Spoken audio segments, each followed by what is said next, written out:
안녕하세요. 수업을 시작하겠습니다. 우리는 공감이 왜 필요한지, 그리고 흩어진 질적 데이터들을 어떻게 의미 있는 통찰로 변환할 수 있는지에 대해 살펴봤습니다. 이번에는 본격적으로 각 공감 기법들의 구체적인 방법과 구성 요소들을 자세히 알아보겠습니다. 이번 시간에는 페르소나, 사용자 여성지도, 그리고 그 외 다양한 공감 기법들의 개념과 작성법에 대해 알아보겠습니다. 이번 시간의 학습 목표는 각 기법의 개념과 활용 목적을 명확히 이해하는 것입니다.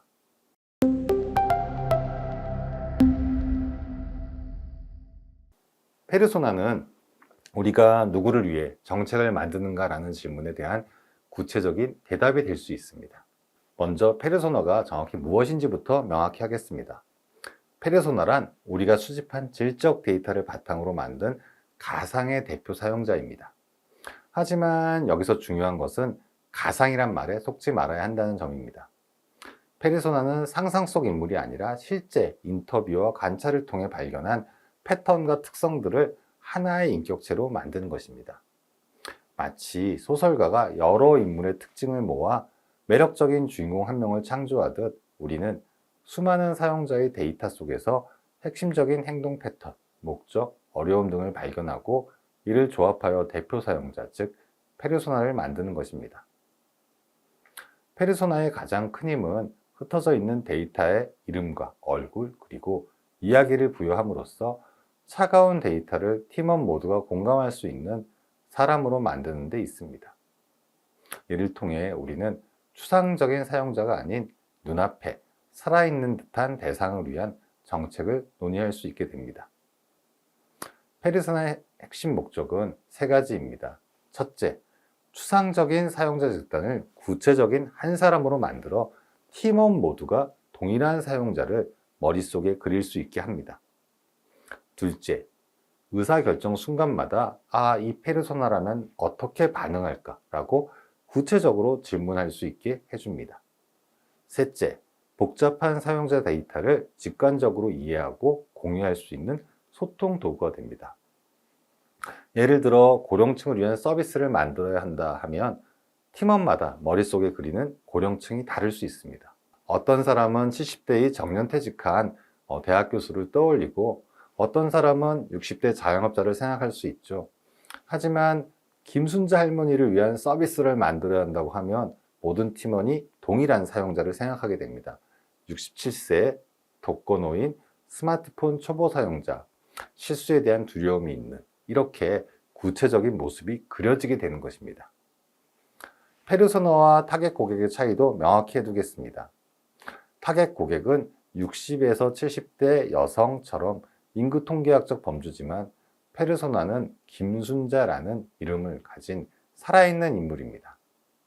타겟 고객에게는 노인층에게 친화적인 서비스를 만들지만 페르소나에게는 김순자 씨가 안전하다고 느낄 수 있는 서비스를 만드는 것입니다.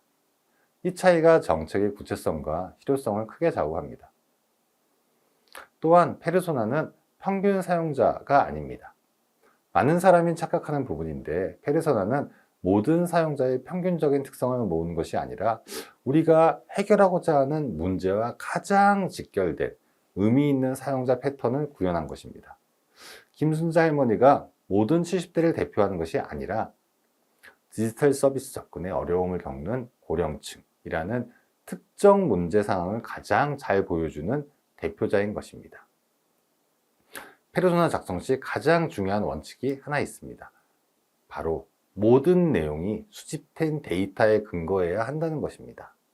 김순자 씨가 실수를 두려워한다고 설정했다면 반드시 실제 인터뷰에서 잘못 누르면 어쩌나 싶어서 무서워요 라는 발언이나 관찰에서 확인한 주저하는 행동이 있어야 합니다.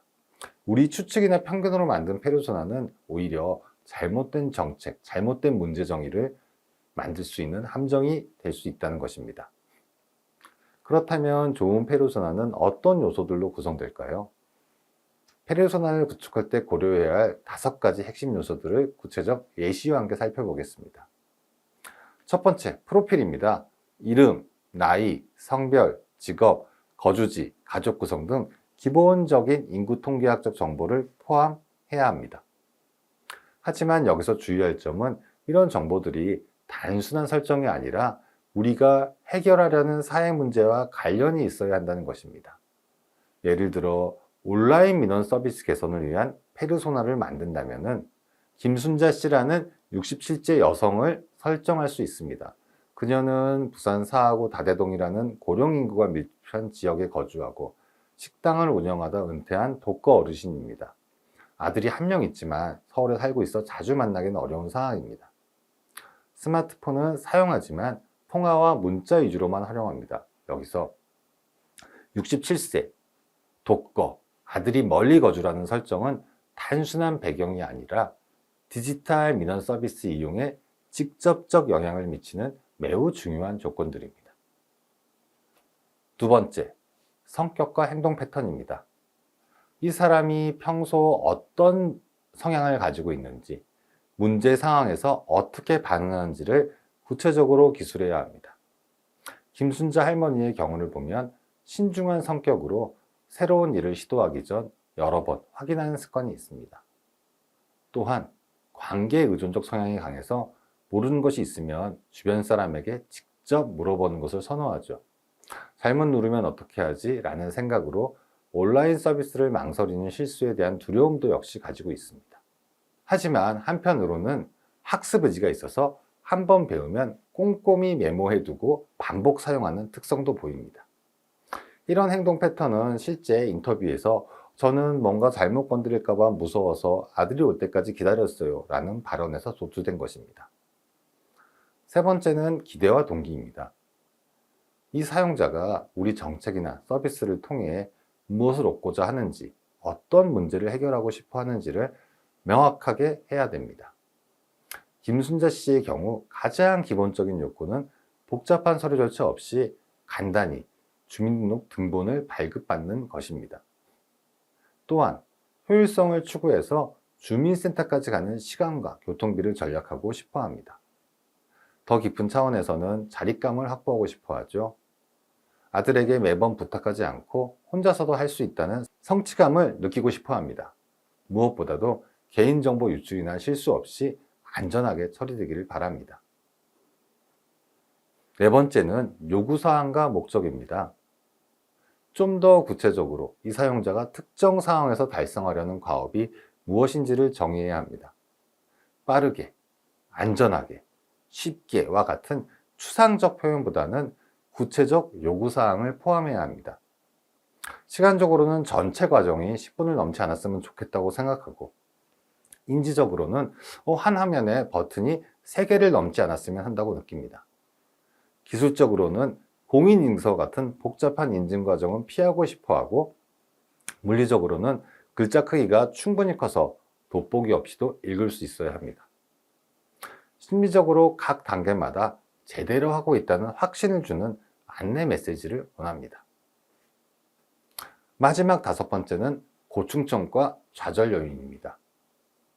사용자가 현재 시스템에서 서비스를 이용할 때 겪는 가장 큰 어려움이 무엇인지를 파악해야 합니다. 이것이 바로 우리가 정책으로 해결해야 될 핵심 문제가 되기 때문입니다. 김순자 씨의 경우 접근성 문제부터 시작됩니다. 정부24 웹사이트를 찾기부터 어려워하죠. 인터페이스의 복잡성도 큰 장벽입니다. 로그인, 회원가입, 본인 인증, 뭐가 뭔지 모르겠어요 라고 토론을 합니다. 에러가 발생했을 때 대응할 수 있는 능력도 한계가 있어서 오류 메시지가 떠도 해결 방법을 모릅니다. 또한 막혔을 때 즉시 도움받을 방법이 없어 답답해합니다. 마지막으로 불완전한 완료감도 느끼는데 신청을 했는데 정말 처리가 된 건지 확신이 안 선다고 불안해합니다.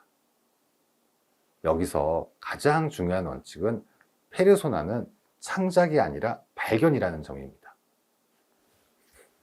우리의 상상으로 인물을 만드는 것이 아니라 수많은 데이터 속에서 의미 있는 패턴을 발견하고 조합하는 과정임을 잊지 말아야 합니다. 페르소나를 만들 때 반드시 고려해야 할 중요한 구분이 있습니다. 바로 일반 사용자와 익스트림 사용자를 분리해서 접근하는 것입니다. 정책 디자인에서는 특히 익스트림 사용자까지 고려해야 합니다. 익스트림 사용자란 우리가 극단에 있는 사용자를 말하는 거죠. 일반적이지 않은. 먼저 일반 사용자는 평균적인 특성을 가진 대다수의 사용자를 대표합니다. 예를 들어 박민수 씨라는 35세 직장인을 생각해 보죠. 그의 주요 고충은 업무 시간에 주민센터로 가기 어려워서 온라인으로 하고 싶은데 너무 복잡해서 결국 포기하게 된다는 것입니다. 그런데 우리가 정말 주목해야 하는 것은 이 익스트림 사용자입니다. 첫 번째는 이영희 씨라는 78세 시각장애 2급 사용자입니다. 그녀는 스크린 리더를 사용해서 키보드를 만든 웹사이트를 이용해야 합니다. 두 번째는 제임스라는 42세 외국인 사용자입니다. 그는 한국어 초급 수준으로 거주 등록 변경이 필요하지만 한국의 행정 시스템을 전혀 이해하지 못하고 있습니다. 여기에 중요한 통찰이 하나 있습니다. 이런 극단적인 사용자, 극단에 있는 사용자, 즉 익스트림 사용자를 고려하는 정책 디자인은 결국 모든 사용자에게 더 나은 경험을 제공한다는 것입니다. 이를 유니버설 디자인이라고 부르기도 합니다. 시각 장애인을 위해 만든 명확한 음성 안내 시스템은 일반 사용자에게도 더 직관적인 서비스가 되고, 외국인을 위해 개발한 간단하고 명확한 언어는 고령층에게도 훨씬 접근하기 쉬운 서비스가 되는 것이죠. 자, 지금까지 김순자 할머니의 페르소나를 살펴봤습니다. 그렇다면 익스트림 사용자인 시각장애인 이영희님의 고충점은 무엇이 있을까요? 가장 중요하다고 생각하는 것, 딱 한 가지만 생각해 볼까요?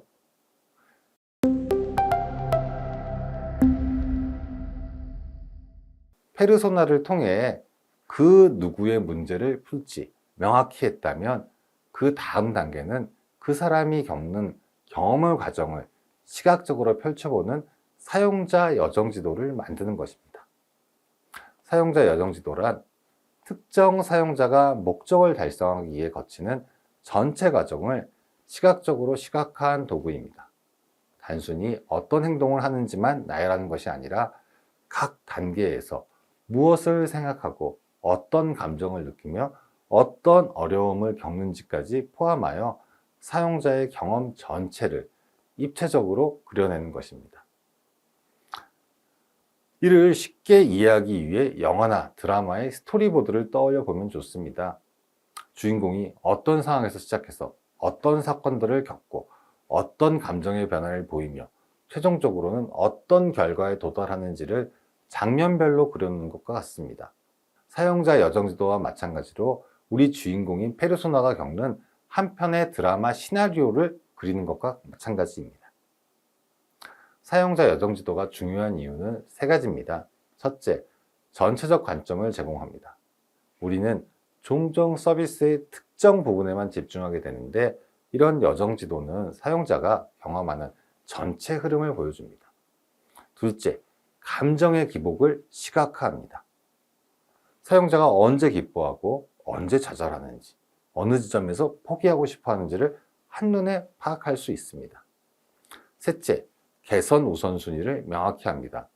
가장 큰 고통점인 페인 포인트가 어디인지를 보여줘서 한정된 자원을 어디에 먼저 투입해야 할지를 알려줍니다. 여정지도와 업무 플로우 차트의 차이를 명확히 해보겠습니다. 업무 플로우 차트는 시스템 관점에서 어떤 절차를 거쳐야 하는 것을 보여주지만, 여정지도는 사용자 관점에서 실제로 어떤 경험을 하게 되는지를 보여줍니다. 예를 들어 업무 플로우에서는 본인 인증, 서류 선택, 발급 신청이라고 단순하게 표현되지만, 여정지도에서는 본인 인증 버튼을 찾지 못해 헤맨다, 복잡한 인증 과정에 당황해야 한다, 실수할까 불안해한다, 여러 번 확인하며 신청한다, 완료됐는지 확신이 안 산다와 같이 실제 사용자의 경험을 생생하게 보여줍니다. 좋은 여정지도의 특징은 다음과 같습니다. 구체적이어야 하고, 여기서는 모호한 표현을 쓰면 안 되겠죠. 시간적 순서가 명확해야 하며, 감정 변화가 포함되어야 하고, 실제 데이터에 기반해야 합니다. 무엇보다도 사용자의 실제 행동을 기준으로 만들어야 합니다.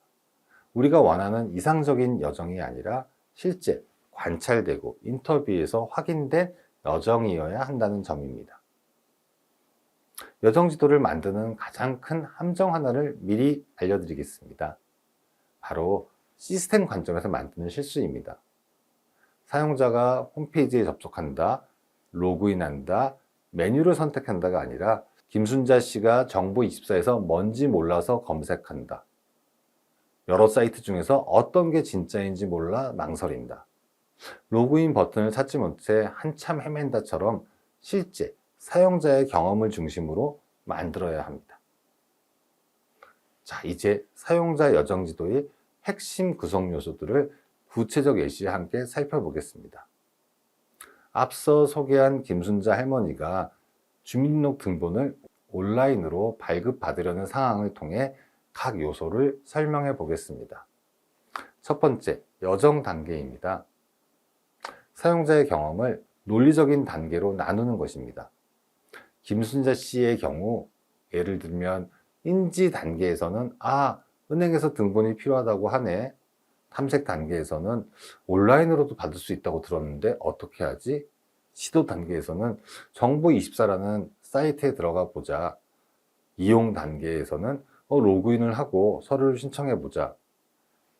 마지막 완료 단계에서는 정말 발급된 것과 같이 구분할 수 있습니다. 두 번째로는 단계별 행동입니다. 각 단계에서 사용자가 실제로 무엇을 하는지를 구체적으로 기록합니다. 김순자 할머니의 탐색 단계를 보면 휴대폰으로 네이버 앱을 실행한다. 등본 온라인 발급을 검색한다. 정보24 링크를 찾는다. 링크를 눌러 사이트에 접속을 시도한다. 와 같이 실제 행동을 순서대로 나열한 것입니다. 세 번째는 감정 변화입니다. 이것은 여정지도의 가장 중요한 요소 중 하나입니다. 김순자 할머니의 경우처럼 처음 인지 단계에서는 편리하겠네 라는 기대감을 가졌다가 탐색 단계에서는 이게 맞나 라는 의구심이 들고 시도 단계에서는 왜 이렇게 복잡해 하며 짜증이 나기를 시작하며 이용 단계에서는 실수할까 봐 무서워 하는 불안감을 느끼고 완료 단계에서는 이게 정말 처리된 건지 확신이 안 서네 하며 불완전한 만족감을 보입니다. 이런 감정의 기복을 그래프처럼 시각적으로 표현할 수 있습니다. 네 번째는 터치포인트입니다. 사용자가 우리 서비스와 접촉하는 모든 지점을 의미합니다. 김순자 할머니의 여정에서는 네이버 검색, 정보24 웹사이트, 로그인 페이지, 본인 인증 시스템, 서류 신청 페이지, SMS 알림, 그리고 혹시 막혔을 때 전화하게 될 콜센터까지 모든 접점이 터치포인트가 됩니다. 다섯 번째는 고충점입니다. 사용자가 가장 큰 어려움이나 불편함을 느끼는 지점들입니다. 김순자 할머니의 여정에서 고충점을 찾아보면 탐색 단계에서는 정보24가 뭔지 모르겠어요. 시도 단계에서는 로그인에서부터 막혔어요. 이용 단계에서는 본인 인증 절차가 너무 복잡해요. 완료 단계에서는 정말 신청된 건지 확인할 방법이 없어요 등 주요 고충점이 됩니다. 여정지도의 핵심은 완벽함이 아니라 공감의 시작점을 만드는 데 있습니다. 처음부터 모든 것을 담으려 하지 않으셔도 됩니다. 가장 중요한 것은 우리 팀이 이 지도를 보며 김순자 할머니가 여기서 정말 힘드셨겠구나 라고 함께 느끼는 것입니다. 여정지도의 가장 큰 장점 중 하나는 소통에서의 효과입니다. 개발팀에게 로그인을 간소해야 한다라고 얘기하는 것보다 김순자 할머니의 여정지도를 보여주며 이 지점에서 김순자 할머니가 포기하고 싶어 한다라고 설명하는 것이 훨씬 설득력 있고 공감대를 형성하기 쉽습니다. 김순자 할머니의 여정에서 가장 감정이 낮아지는 좌절의 골짜기는 어디였을까요? 바로 그 지점이 우리가 혁신을 만들어야 할 기회의 땅입니다. 여러분이 정책 담당자라면 이 지점에서 어떤 도움을 줄 수 있을 거라고 생각하셨나요?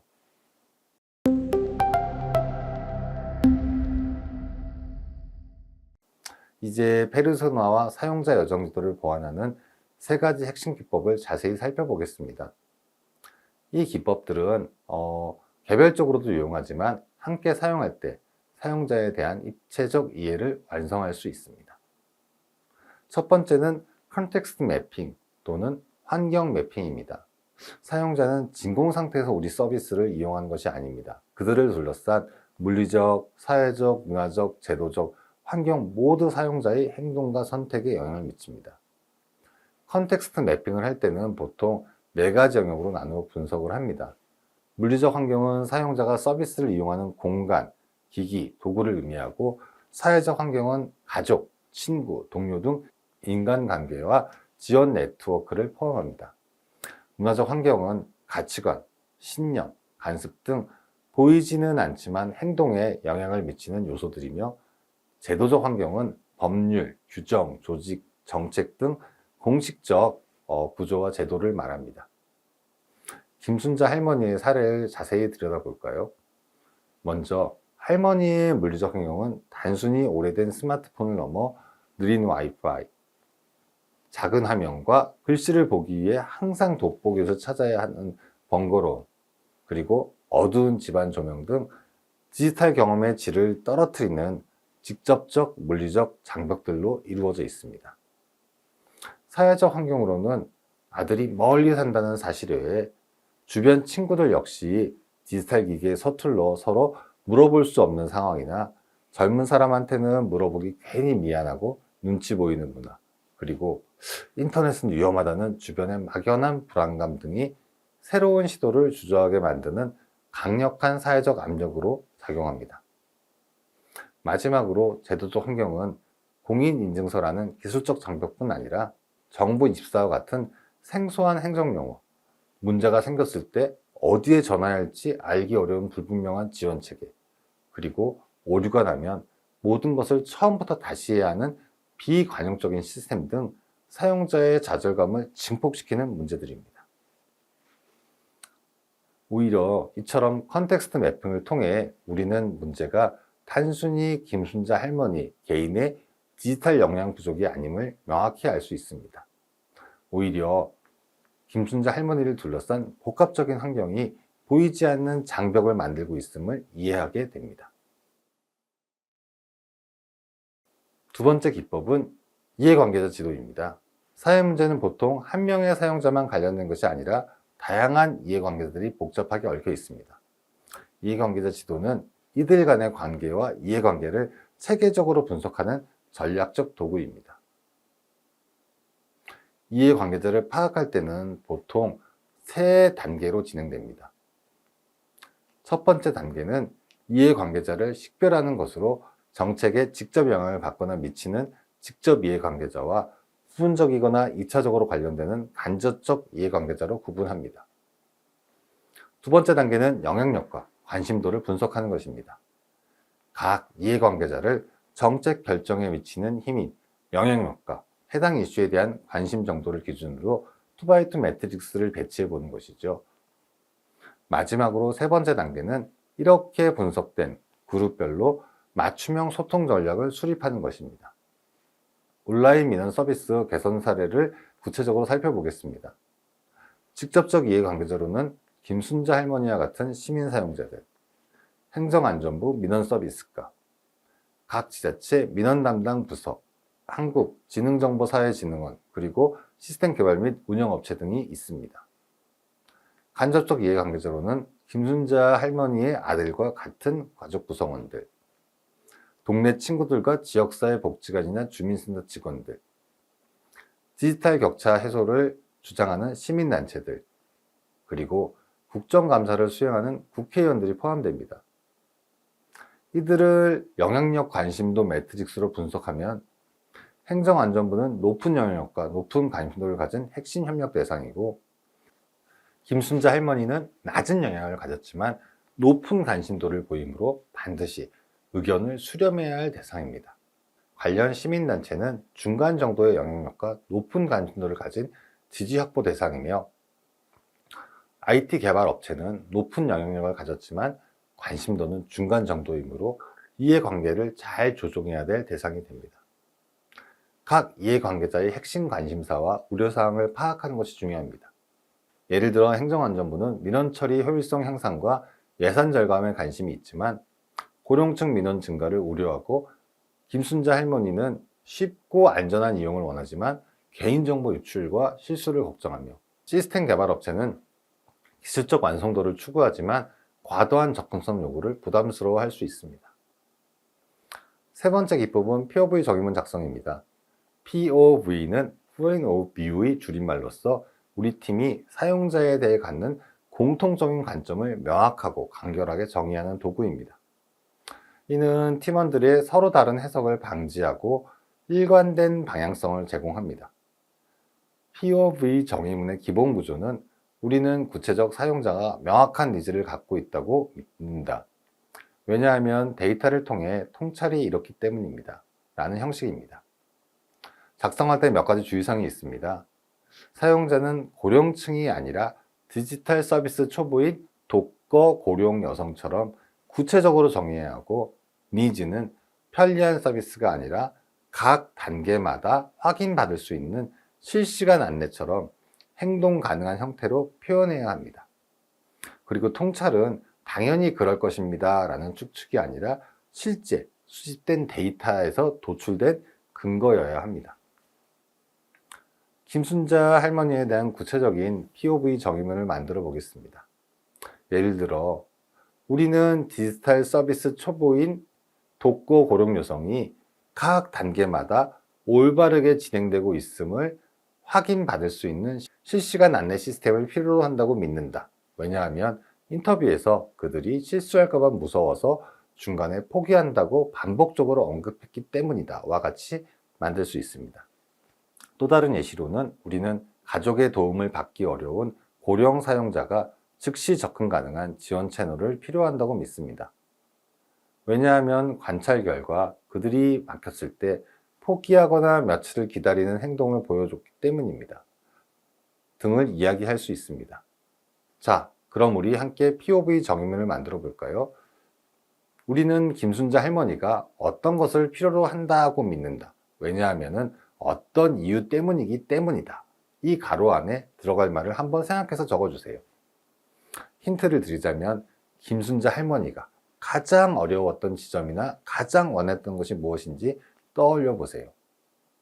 이렇게 작성된 POV 정의문들은 팀원들이 김순자 할머니를 위해서 무엇을 만들어야 하는가에 대한 동일한 관점을 갖도록 도와줍니다. 시스템 개발팀은 실시간 안내 기능을, 디자인팀은 단순한 인터페이스, 즉 우리가 상상된 UI를 가지는 것이고요. 운영팀은 인간 지원 채널을 우선순위로 고려하게 되는 것입니다.